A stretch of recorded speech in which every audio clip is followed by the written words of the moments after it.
Hello नमस्कार, स्वागत है आपका सुमो बायोलॉजी में फिर से एक बार लगातार। आइए, अध्याय 13 हम लोग पढ़ रहे हैं, उच्च पादपों में प्रकाश संश्लेषण। अभी तक हम लोग क्या पढ़ चुके?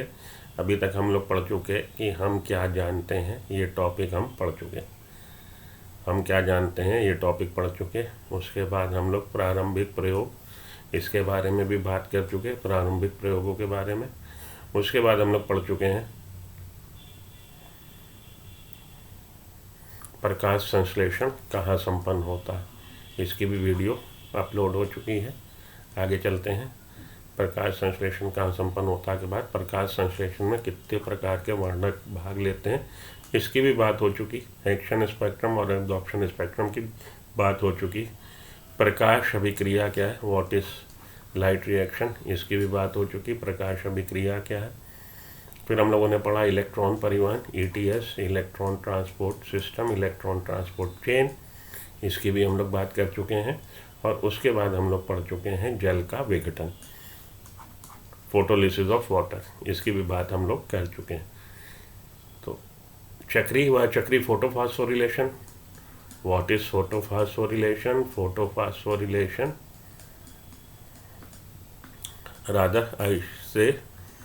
rather I would say phosphorylation. We have discussed that phosphorylation की बात हो चुकी।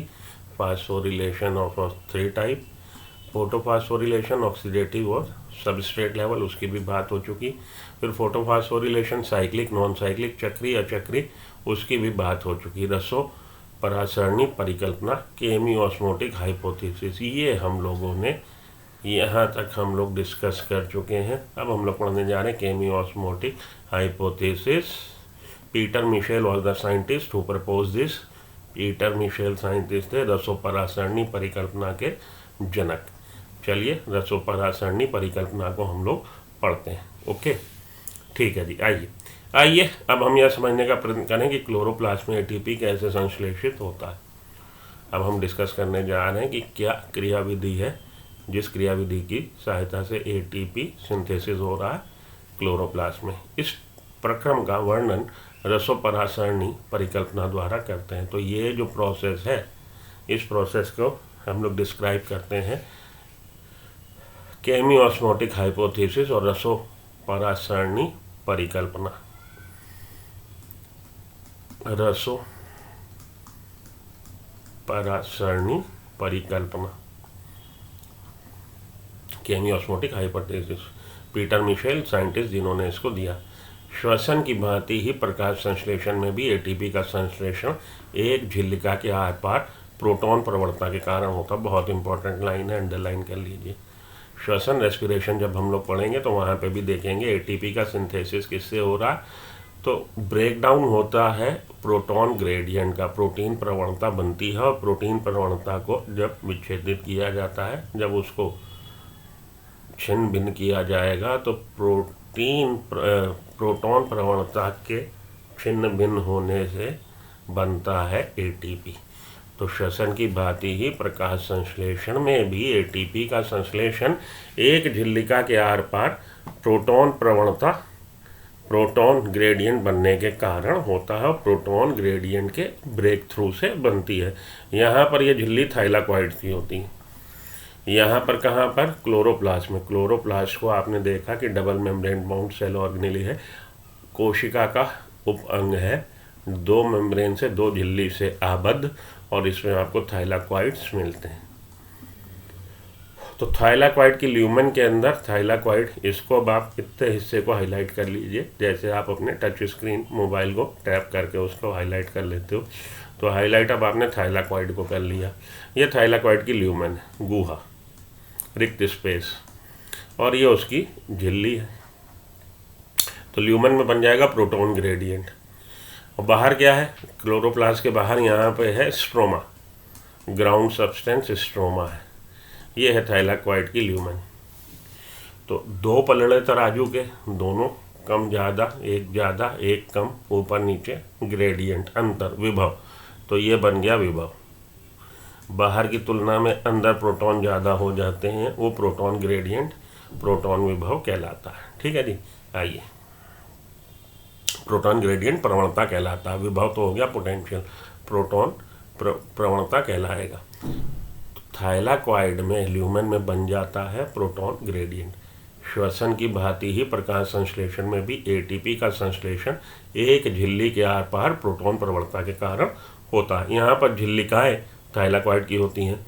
यहाँ पर एक अंतर यह है कि प्रोटॉन झिल्लिका के अंदर की ओर अर्थात अवकोशिका ल्यूमेन में प्रोटॉन जो बड़ा है झिल्ली के अंदर बड़ा है। झिल्ली के अंदर की ओर अर्थात ल्यूमेन में रिक्त स्थान में गुहा में एकत्रित होता संचित होता। श्वसन में प्रोटॉन माइटोकॉन्ड्रिया की अंतर झिल्ली अवकोशिका में। तो माइटोकॉन्ड्रिया को भी अब देख लीजिए आप, माइटोकॉन्ड्रिया भी डबल मेम्ब्रेन बाउंड है। ये आउटर मेम्ब्रेन है, ये इनर मेम्ब्रेन है जो वलय दिखाएगी और ये वलय क्रिस्टी बनाते हैं। तो ये वलय, ये बाहरी झिल्ली, ये अंदर की झिल्ली, अंदरूनी झिल्ली, बाह्य झिल्ली और ये अंदरूनी झिल्ली, इनके बीच में भी तो स्पेस है। यहाँ पे प्रोटॉन ग्रेडियंट बनता है माइटोकॉन्ड्रिया में, दो झिल्ली के बीच में, जबकि क्लोरोप्लास्ट में प्रोटॉन ग्रेडियंट झिल्ली के अंदर बनता है। यहाँ पर झिल्लिकाएँ थाइलाकॉइड की होती हैं। यहाँ पर एक अंतर यह है, तो प्रोटॉन और माइटोकॉन्ड्रिया की अगर हम तुलना करेंगे, माइटोकॉन्ड्रिया और क्लोरोप्लास्ट की तुलना करेंगे, तो क्लोरोप्लास्ट में जो प्रोटॉन ग्रेडियंट बन रहा है इनसाइड द ल्यूमेन बन रहा है, वेयर एज माइटोकॉन्ड्रिया में जो प्रोटॉन ग्रेडियंट बन रहा है दो झिल्ली के बीच की जो अवकाश है, स्पेस है, वहाँ पे बन रहा है। प्रोटॉन झिल्लिका के अंदर की ओर अर्थात अवकोशिका में ल्यूमेन में, तथा श्वसन में प्रोटॉन माइटोकॉन्ड्रिया की अंतर झिल्ली अवकोशिका में, इंटर मेम्ब्रेन स्पेस इसको बोलते हैं, इंटर मेम्ब्रेन स्पेस में, इंटर मेम्ब्रेन स्पेस में बना है। फिर से देख लेते हैं, लिखने में थोड़ी सी राइटिंग जो है मज़ेदार नहीं थी, इसलिए मैंने उसको इरेज कर दिया है।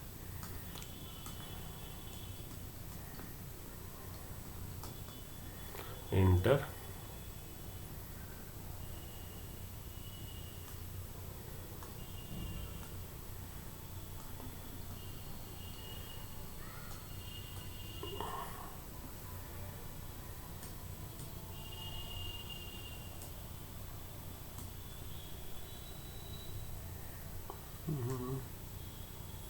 एक मिनट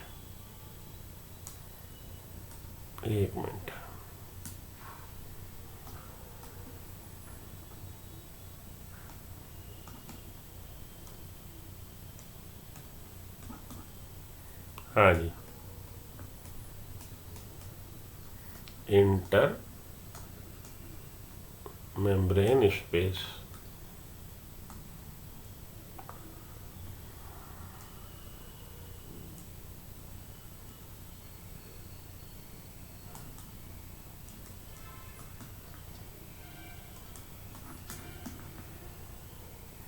ठीक है।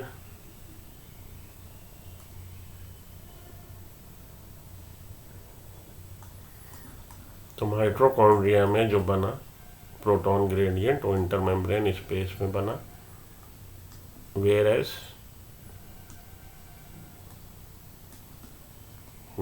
अब ठीक, तो इंटर मेम्ब्रेन स्पेस में बना है, अंतरकोशिकी अवकाश में बना है, अंतरकोशिकी अंतरा झिल्ली अवकोशिका में बना है, इंटर मेम्ब्रेन स्पेस में। इंटर मेम्ब्रेन ल्यूमेन या इंटर मेम्ब्रेन स्पेस कह लीजिए, अंतरा झिल्ली अवकोशिका में संचित होते हैं, जबकि इलेक्ट्रॉन ईटीएस से गुजरते हैं। ओके, ठीक है जी, आगे चलता हूँ। आइए अब यह समझें कि किन कारणों से प्रोटॉन प्रवणता झिल्लिका के आर पार होती है। क्या कारण थे जिसकी वजह से प्रोटॉन प्रवणता बनी है। हमें पुनः उन प्रक्रियाओं पर ध्यान देना होगा जो इलेक्ट्रॉन के सक्रियता और उनके परिवहन के समय संपन्न होता है। तो हम फिर से देखते हैं कि इलेक्ट्रॉन के एक्साइट होने से, जो सनलाइट पड़ रही थी, इलेक्ट्रॉन एक्साइट हुए थे, और इलेक्ट्रॉन के मूवमेंट में जो परिस्थितियां उत्पन्न हुई थी उनको हम लोग बिंदुवार डिस्कस करते हैं, ताकि उन चरणों को सुनिश्चित किया जा सके जिनके कारण प्रोटॉन प्रवणता का विकास होता है, ताकि हम उन बातों को, उन पॉइंट्स को समझ सकें जो प्रोटॉन ग्रेडियंट बनाने के लिए रिस्पॉन्सिबल है, जिम्मेदार है। क्योंकि जल के अणु का विघटन झिल्ला के अंदर होता है। तो अगर तुम्हें याद हो, क्या तुम्हें याद है, ये जो है थाइलाकॉइड की थाइलाकॉइड की मेम्ब्रेन, इस पे है PS1, PS2, ETS, ये सारी चीज़ें यहाँ पे स्थापित हैं। तो थाइलाकॉइड की मेम्ब्रेन पे PS1, PS2, ETS और coupling factor F0, F1 particle, यहीं पे सब कुछ है। PS2 के साथ अंदर की तरफ थाइलाकॉइड के मेम्ब्रेन के अंदर की तरफ क्या है? वाटर स्प्लिटिंग कॉम्प्लेक्स, जल विघटन वाला कॉम्प्लेक्स या एंजाइम कह लीजिए, जो फोटोलिसिस ऑफ वाटर करता है। 2H2O, 4H plus 4 electron plus O2। Oxygen तो हवा में, इलेक्ट्रॉन कहाँ गए? PS2 पे दे दिए गए। और प्रोटॉन कहाँ गए? प्रोटॉन यहाँ इकट्ठा होने लगे, क्योंकि जल के अणु का विघटन झिल्ली के अंदर की तरफ होता है। ठीक है, जल के अणु का विघटन कहाँ हो रहा है? झिल्ली के अंदर की तरफ, क्योंकि जल के अणु का विघटन झिल्ली के अंदर होता है। अतः जल के विघटन से उत्पन्न हाइड्रोजन आयन तथा प्रोटॉन थाइलाकॉइड अवकोशिका में ल्यूमेन में संचित होते हैं। तो एक कारण तो ये बना यहाँ पे प्रोटॉन ज़्यादा होने का, किसके कंपैरिजन में, की तुलना में? बाहर स्ट्रोमा, बाहर है ग्राउंड सब्सटेंस स्ट्रोमा, यहाँ पे है ल्यूमेन में प्रोटॉन ज़्यादा। उसका एक कारण, क्योंकि जल का विघटन ये थाइलाकॉइड मेम्ब्रेन के अंदर की तरफ हो रहा है, पहला कारण। चलिए आगे चलें। दूसरा, जैसे ही इलेक्ट्रॉन फोटो सिस्टम से माध्यम से गति करते हैं, इलेक्ट्रॉन जब मूव हो रहे हैं, अब इलेक्ट्रॉन हायर ऑर्बिट में गया, उसको इलेक्ट्रॉन ग्राही ने एक्सेप्ट किया और उसने दे दिया ETS जो बना प्लास्टो क्विनोन, साइटोक्रोम B6F और फिर प्लास्टोसाइनिन और फाइनली आ जाएगा PS1 पे। तो जब इलेक्ट्रॉन डाउन द ग्रेडियंट आते हैं, ये स्ट्रोमा से प्रोटॉन अंदर ले आते हैं। स्ट्रोमा से प्रोटॉन अंदर ले आता है इलेक्ट्रॉन का down the gradient redox potential के अधोगामी। जब ये गति करते हैं तो इलेक्ट्रॉन की गति के कारण प्रोटॉन स्ट्रोमा से यहाँ पे थाइलाकॉइड के ल्यूमेन में ले आए जाते हैं। ऐसा इसलिए होता है क्योंकि इलेक्ट्रॉन का प्राथमिक ग्राही है, जो कि झिल्लिका के बाहर होता है, झिल्लिका के बाहर की ओर स्थित है, यह अपने इलेक्ट्रॉन को एक इलेक्ट्रॉन वाहक को स्थानांतरित नहीं करता, बल्कि एक हाइड्रोजन वाहक को स्थानांतरित करता है। भटक गए ना? भटको मेरे बच्चे। हुआ क्या? PS2 से निकला इलेक्ट्रॉन, भंवरे ने खिलाया फूल, फूल को ले गया राजकुमार, इलेक्ट्रॉन को ग्रहण किया इलेक्ट्रॉन ग्राही ने दे दिया इलेक्ट्रॉन। पहला एक्सेप्टर कौन है? प्लास्टोक्विनोन है। कहाँ पे लोकेटेड है? ये थाइलाकॉइड मेम्ब्रेन के बाहर की तरफ लोकेटेड है। ठीक, तो कह रहा है, समझो ध्यान से, बहुत ध्यान लगा के सुन लो। ऐसा इसलिए होता है क्योंकि इलेक्ट्रॉन का प्राथमिक ग्राही, जो कि कौन है? प्लास्टोक्विनोन, जो कि झिल्लिका के बाहर की ओर है, यह अपने इलेक्ट्रॉन को एक इलेक्ट्रॉन वाहक को स्थानांतरित नहीं करता। इसने इलेक्ट्रॉन जो दिए वो इलेक्ट्रॉन वाहक नहीं है, बेसिकली वो हाइड्रोजन कैरियर है। वो इलेक्ट्रॉन को कैरी करने के लिए नहीं धरती पे आया, वो प्रोटॉन को कैरी करने के लिए आया, हाइड्रोजन वाहक है। तो जब इलेक्ट्रॉन इसने दे दिए हाइड्रोजन क्या है? हाइड्रोजन है इलेक्ट्रॉन प्लस प्रोटॉन। तो उसने हाइड्रोजन का, तो प्रोटॉन वो कहाँ से ले लेगा? अब उसको अपना सेट पूरा करना है, हाइड्रोजन बनाना है। तो प्रोटॉन वाले इलेक्ट्रॉन तो मिल गए उसको, प्रोटॉन कहाँ से ले लेगा?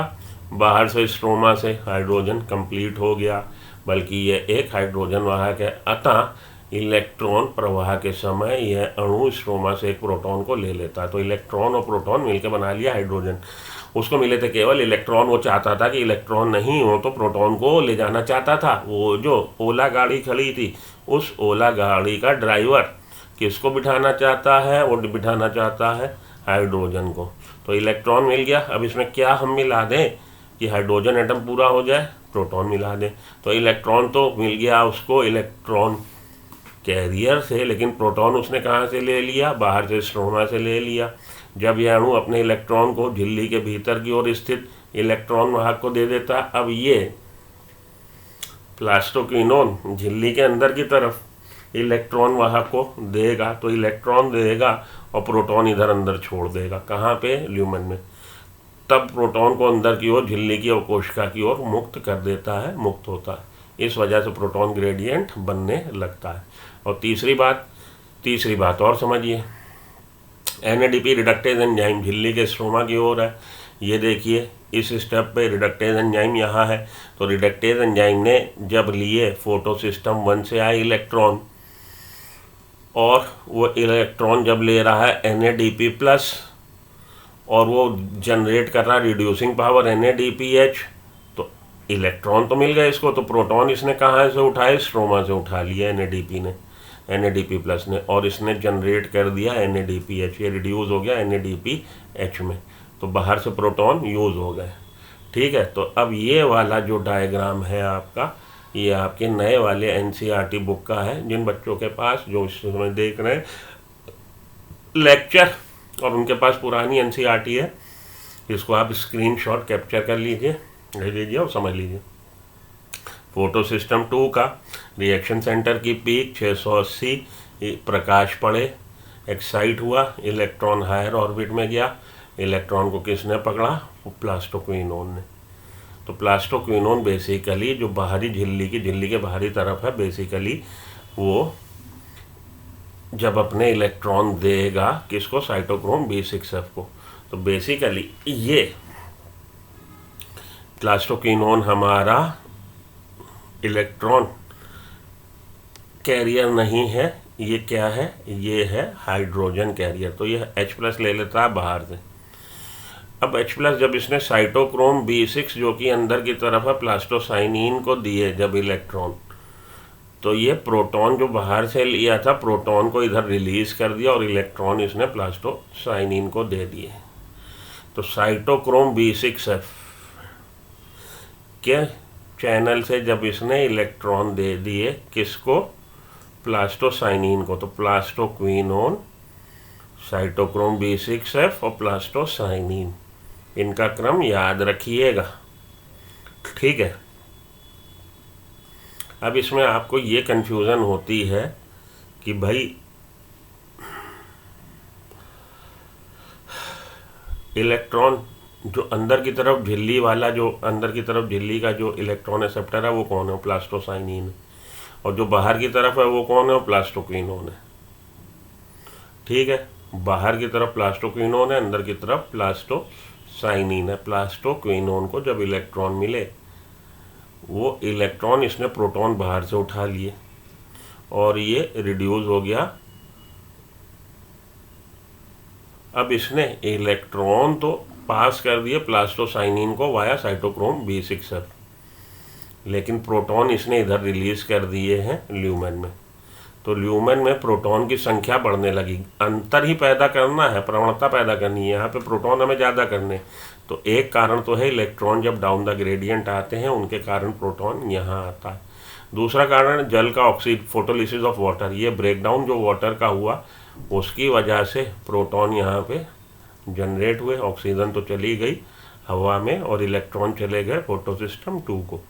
प्रोटॉन यहाँ पे दूसरा कारण कि यहाँ बढ़ने लगा। और तीसरा कारण है जब प्रोटॉन, ये जब हमारे इलेक्ट्रॉन PS1 से, इलेक्ट्रॉन जब PS1 से हायर ऑर्बिट में जाते हैं हाई रिडॉक्स पोटेंशियल पे, जिसको इलेक्ट्रॉन एक्सेप्टर ग्रहण करता है, फाइनली फाइनल एक्सेप्टर कौन है, NADP+, जो कि ये रिएक्शन हो रहा है स्ट्रोमा में। NADP रिडक्टेज एंजाइम भी स्ट्रोमा में है।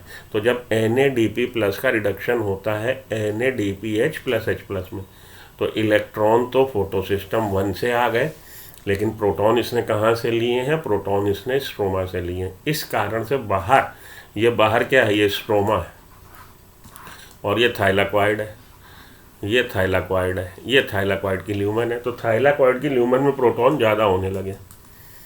इन 3 कारणों से ग्रेडियंट बन जाएगा, प्रवणता पैदा हो जाएगी। ठीक है, चलिए, तो NADP रिडक्टेज एंजाइम झिल्ली के स्ट्रोमा की तरफ होता है। PS1 के इलेक्ट्रॉन ग्राही से आने वाले इलेक्ट्रॉन के साथ साथ प्रोटॉन NADP+ को NADPH+H+ में अपचयित कर देते हैं। यह प्रोटॉन स्ट्रोमा पीठिका से आते हैं। ये प्रोटॉन कहाँ से आए, स्ट्रोमा से, स्ट्रोमा से ले लिए गए, ग्राउंड सब्सटेंस स्ट्रोमा से ले लिए गए। इस वजह से प्रोटॉन ग्रेडियंट बन जाता है। ओके, तो साहब ये 3 कारण हैं, जिन 3 कारणों की वजह से प्रोटॉन प्रवणता ये हमारे ल्यूमेन में बन जाती है, थाइलाक्वाइड की ल्यूमेन में। ठीक है, यह प्रोटॉन प्रवणता बन गई। प्रोटॉन यहाँ ज़्यादा हो गए हैं in comparison to stroma, lumen में ज़्यादा है, प्रोटॉन प्रवणता बन गई। 3 कारण का हम लोगों ने डिस्कशन कर लिया। अतः क्लोरोप्लास्ट में स्थित स्ट्रोमा में प्रोटॉन की संख्या घटती है, क्योंकि भैया क्लोरोप्लास्ट के स्ट्रोमा में प्रोटॉन खपत रहे हैं। यहाँ पे आप खर्च कर रहे हो, यहाँ आप कमा रहे हो, तो पता लगेगा यहाँ प्रोटॉन ज़्यादा हो गए, क्योंकि फोटोलिसिस ऑफ वाटर यहीं हो रहा। साथ में इलेक्ट्रॉन जब आए डाउन द ग्रेडियंट, प्रोटॉन बाहर से अंदर खींच लाए, और साथ के साथ यहाँ पे प्रोटॉन खर्च भी हो रहे हैं, NADPH बन रहा है यहाँ पे। ठीक है, तो यहाँ प्रोटॉन ज़्यादा हो जाएंगे, प्रोटॉन प्रवणता बन गई। अब आगे देखिए, जबकि ल्यूमेन में प्रोटॉन का संचयन हो रहा, बाहर संख्या घट रही है। इस प्रकार से थाइलाक्वाइड झिल्ली के आर पार एक प्रोटॉन प्रवणता उत्पन्न हो गई। अतः साथ ही ल्यूमेन में pH भी कम होता चला जाता। भाई H+ बढ़ रहा है, H+ बढ़ेगा तो pH वैल्यू कम होगी, सीधी सी बात, एसिडिक कंडीशन होती चली जाएगी। हमारे लिए प्रोटॉन प्रवणता इतना महत्वपूर्ण क्यों है? अरे भैया हम क्यों इस पर माथा पच्ची कर रहे हैं, क्यों आपको समझाना चाहते हैं कि प्रोटॉन प्रवणता बन गई, आखिर उस चीज़ के पीछे हम क्यों पड़े हुए हैं, क्यों समझाना चाहते हैं। प्रोटॉन प्रवणता इसलिए महत्वपूर्ण है क्योंकि प्रवणता टूटने पर ही ATP का संश्लेषण होगा। जब ये break down of this gradient होगा, प्रोटॉन ग्रेडियंट, तभी इतनी एनर्जी रिलीज होगी कि ATP का संश्लेषण हो पाए और ऊर्जा मुक्त होती है। यह प्रवणता इसलिए भंग होती है क्योंकि प्रोटॉन झिल्लिका में मौजूद ATP सिंथेटेज के पारगमन वाहिका के माध्यम से स्ट्रोमा में गतिशील होता है। भाई यहाँ पे इस झिल्ली में F0 पार्टिकल है। क्या है? CF0, C stand for chloroplast, F0 ATP synthetase के पारगमन वाहिका, ट्रांसपोर्ट चैनल है। ये चैनल, इस चैनल से प्रोटॉन बाहर निकल आएंगे तो फैसिलिटेटेड डिफ्यूज़न होगा। F0 चैनल और F1 ये जो हमारा कपलिंग फैक्टर है F0 F1 से बना है, 2 पार्टिकल से। F0 पूरी तरह से धंसा हुआ है कोशिका की, इसके थाइलाक्वाइड की मेम्ब्रेन में। F0 पार्टिकल पूरी तरह से थाइलाक्वाइड मेम्ब्रेन झिल्ली पे धंसा हुआ है, और F1 बाहर की तरफ निकला हुआ है, protruded outside the thylakoid membrane towards the stroma, stroma की तरफ है। F1 पार्टिकल में ये जो हेड है सिर, इस सिर में ATP सिंथेटेज एंजाइम है। अब इसमें से निकले प्रोटॉन बाहर आ गए, ठीक, आ रही बात समझ में? बात समझ में आ गई, ठीक है, ये समझाया जा रहा आपको। तो हुआ क्या? क्योंकि प्रोटीन झिल्लिका में मौजूद ATP सिंथेटेज के पारगमन वाहिका के माध्यम से स्ट्रोमा में आ गया, गतिशील होता है। आपने अध्याय 12 में ATP सिंथेटेज एंजाइम के बारे में पढ़ा है। अध्याय 12 में आपने ATP सिंथेटेज तथा ATP सिंथेटेज एंजाइम के बारे में पढ़ा है। आपको याद होगा कि ATP सिंथेटेज एंजाइम में 2 भाग होते हैं। इसमें एक F0 पार्टिकल कहलाता है जो झिल्लिका में अंतःस्थापित होता है, झिल्लिका में पूरी तरह धंसा है, तथा एक पारगमन झिल्लिका चैनल की रचना करता है। और ये ट्रांसपोर्ट प्रोटीन की रचना करी F0 पार्टिकल ने, ट्रांसपोर्ट मेम्ब्रेन प्रोटीन, जो कि झिल्लिका के आर पार प्रोटॉन के विसरण को आगे बढ़ाता है, जो डिफ्यूज़न में हेल्प करेगा, प्रोटॉन के फैसिलिटेटेड डिफ्यूज़न होगा। इसका दूसरा भाग F1 पार्टिकल कहलाता है तथा थाइलाक्वाइड की बाहरी सतह जो स्ट्रोमा की तरफ होती, और थाइलाक्वाइड की बाहरी सतह जो स्ट्रोमा की तरफ होती है पर ऊर्ध्व के रूप में होता, बाहर को निकला होता, प्रोट्रूडेड आउटसाइड होता, बाहर की तरफ पर छत्ती जैसे निकली होती। तो F0 पार्टिकल पूरी तरह से झिल्ली में धंसा है, आबद्ध है, और F1 पार्टिकल बाहर की तरफ ऊर्ध्व निकला हुआ है। प्रवणता का भंजन पर्याप्त ऊर्जा प्रदान करता है। जब यह प्रवणता टूटेगी, ब्रेक होगी, भंजन तोड़ देना, ये प्रवणता भाई इसमें से निकल के आए, आपने एक मेड़ बनाई और यहाँ पे कोई चीज़ एकत्रित करी और फिर आपने उस चीज़ को निकल जाने दिया, तो प्रवणता जो बनी वो ब्रेक डाउन हो गई, भंजन हो गया, जिसके कारण ATP सिंथेटेज के कण F1 पार्टिकल में संरूपण परिवर्तन होता है। तो जब इसमें से प्रोटॉन निकल के बाहर आते हैं, F1 पार्टिकल में क्या होता है जी? कॉन्फिगरेशनल चेंजेस होते हैं, स्वरूपण परिवर्तन होता है, जिससे कि एंजाइम ऊर्जा से प्रचुर ATP का संश्लेषण कर सके। और ये F1 पार्टिकल जो है, जो ATP सिंथेटेज एंजाइम से एटीपी सिंथेटेज एंजाइम ही है, ये एटीपी का सिंथेसिस कर देता है। ओके, आ गई बात समझ में? चलिए, रसोपरासरण के लिए एक झिल्लिका। अब हम लोग को रसोपरासरण के लिए चाहिए क्या क्या है?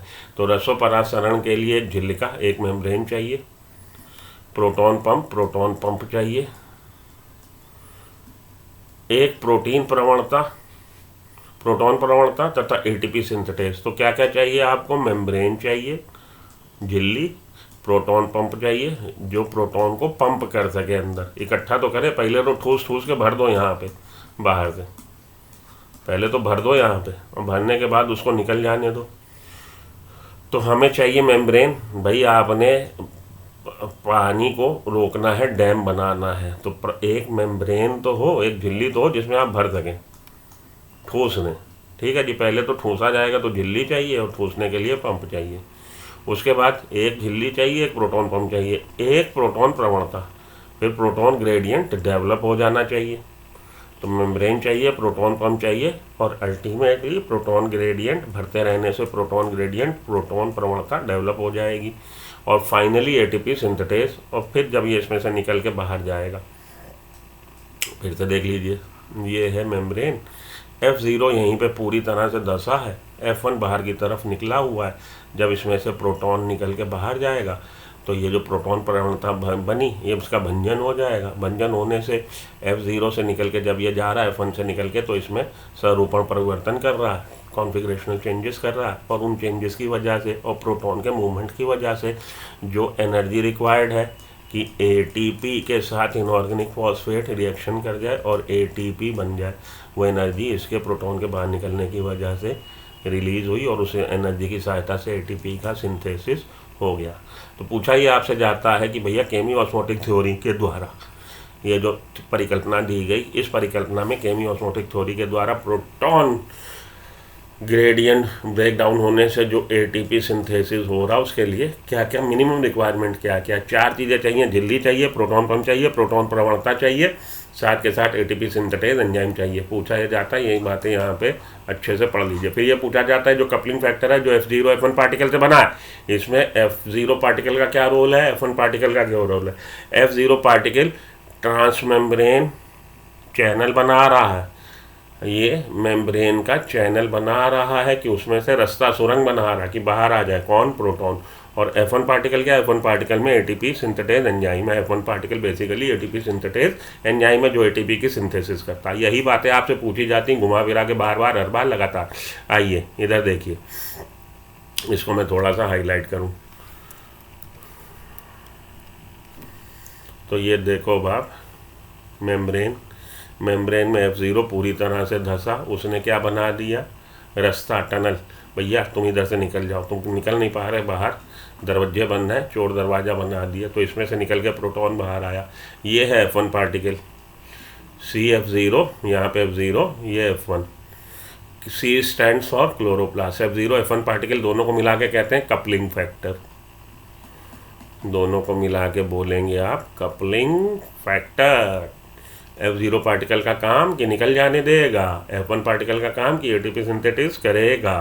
तो इसमें से जब निकल के आया प्रोटॉन बाहर, उसने एनर्जी रिलीज करी, इसमें संरूपण परिवर्तन किया, उस परिवर्तन के कारण ADP reacts with inorganic phosphate and form ATP। The energy required for this, वो energy provided by the movement of electron through the transmembrane protein और चैनल। वो एनर्जी मिली है ट्रांसमेम्ब्रेन प्रोटीन से प्रोटॉन ग्रेडियंट के ब्रेक होने की वजह से। ठीक है जी, चलिए आगे चलें। एटीपी सिंथेटेज, तो आइए, जो झिल्लिका के आर पार प्रोटॉन को विसरण का अवसर देता है, ये एटीपी सिंथेज एंजाइम को सक्रिय करने के लिए पर्याप्त एनर्जी छोड़ता है, एटीपी सिंथेसिस को कर। चलिए आइए, हाँ जी, रसोपरासरण के लिए एक झिल्ली, एक प्रोटॉन पंप, एक प्रोटॉन प्रवणता तथा एटीपी सिंथेटेज की आवश्यकता होती। 4 चीज़ें हैं जो रिक्वायर्ड है, बात हो गई। प्रोटॉन को एक झिल्ली के आर पार पंप करने के लिए ऊर्जा का उपयोग होता है, प्रोटॉन को एक झिल्ली के आर पार पंप करने के लिए ऊर्जा का उपयोग होता है, ताकि थाइलाकॉइड लूमेन में एक प्रवणता तथा प्रोटॉन की उच्च सांद्रता पैदा हो सके। तो प्रोटॉन पंप ने पंप करके प्रोटॉन को अंदर भर दिया। वो एनर्जी कहाँ से आई? प्रोटॉन पंप को इलेक्ट्रॉन के मूवमेंट से ही आई है। प्रोटॉन को झिल्ली के आर पार पंप करने के लिए ऊर्जा उपयोग हुई, ऊर्जा यूज हो गई तथा थाइलाक्वाइड ल्यूमेन में एक प्रवणता अथवा प्रोटॉन की उच्च सांद्रता पैदा हो गई। एटीपी सिंथेटेज के पास एक चैनल अथवा नलिका होती है। एटीपी सिंथेटेज के पास एक चैनल नलिका है, F0 पार्टिकल है, जो झिल्ली के आर पार प्रोटॉन को विसरण का अवसर देता है, जो प्रोटॉन को मौका देगा कि ठीक है भैया दरवाजे बंद है, चोर दरवाजा खुला है, इधर से निकल जाओ। यह एटीपी सिंथेटेज एंजाइम को सक्रिय करने के लिए पर्याप्त एनर्जी छोड़ता है। तो ये जो प्रोटॉन निकल के गए, ये प्रोटॉन का मूवमेंट एटीपी सिंथेटेज एंजाइम को सक्रिय करने के लिए, एटीपी सिंथेटेज एंजाइम सक्रिय हो गया तो उसको सक्रिय होने के लिए जो एनर्जी मिली, वो एनर्जी किसने दी? प्रोटॉन जब निकल के आए हैं, प्रोटॉन के मूवमेंट की वजह से एनर्जी आई है। तो प्रोटॉन का मूवमेंट जब F0 पार्टिकल से हुआ है, F0 F1 पार्टिकल से, तो प्रोटॉन के मूवमेंट की वजह से इतनी एनर्जी मिल गई F1 पार्टिकल को, एटीपी सिंथेटेज को, कि वो सक्रिय हो गया। और उसने क्या किया? सक्रिय होने के बाद एटीपी सिंथेसिस को उत्प्रेरित कर दिया, एटीपी बना दिया। इलेक्ट्रॉन की गतिशीलता से उत्पादित NADPH के साथ एटीपी भी स्ट्रोमा में संपन्न होने वाले जैव संश्लेषण में तुरंत प्रयोग कर लिए जाएंगे, जो CO2 के स्थिरीकरण और श्रृंखला के संश्लेषण के लिए आवश्यक है। टिंग टिंग टिंग, बात समझ में आ गई? मेरा नाम सिकंदर। नहीं समझ में आई तो समझो। इलेक्ट्रॉन की गतिशीलता से उत्पादित इलेक्ट्रॉन की मूवमेंट की वजह से जो बन गए, क्या बन गए? NADPH, साथ के साथ एटीपी बन गए स्ट्रोमा में। इलेक्ट्रॉन की गतिशीलता से उत्पादित NADPH के साथ एटीपी भी स्ट्रोमा में संपन्न होने वाले इलेक्ट्रॉन की गतिशीलता से उत्पादित हुआ NADPH और एटीपी, और इसका क्या यूज होगा? स्ट्रोमा में संपन्न होने वाले जैव संश्लेषण, बायोसिंथेसिस। स्ट्रोमा में क्या होगा? बायोसिंथेसिस होगा, जैव संश्लेषण होगा। किस चीज़ का? ग्लूकोज बनाई जाएगी। तो NADPH के साथ एटीपी भी स्ट्रोमा में संपन्न होने वाले बायोसिंथेसिस में तुरंत प्रयोग कर लिए जाएंगे, उपयोग कर लिया जाएगा। तो प्रकाश अभिक्रिया से या लाइट रिएक्शन से हमको क्या मिला? एटीपी मिला और NADPH+H+ मिला।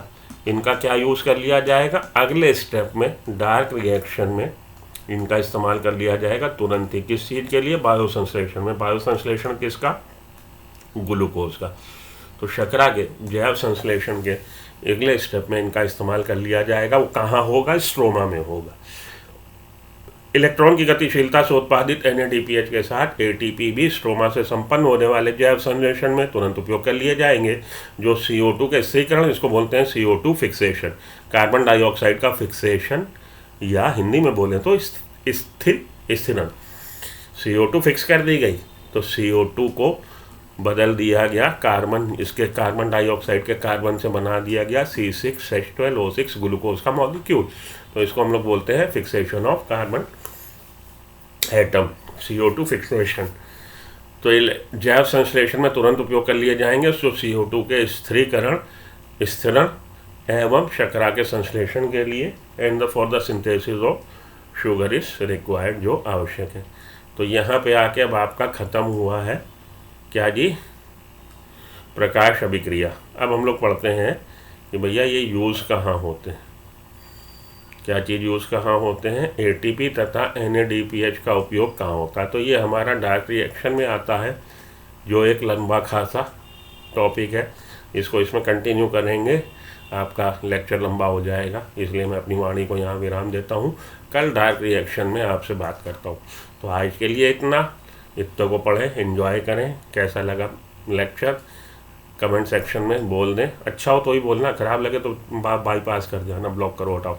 अच्छा लगे लाइक दीजिए, मेरे चैनल को सब्सक्राइब करिए। सुमो बायोलॉजी मेरा ऐप है, सुमो बायोलॉजी को डाउनलोड कर लीजिए। उसमें आपको DPP डेली प्रैक्टिस पेपर मिलेंगे, टेस्ट मिलेंगे।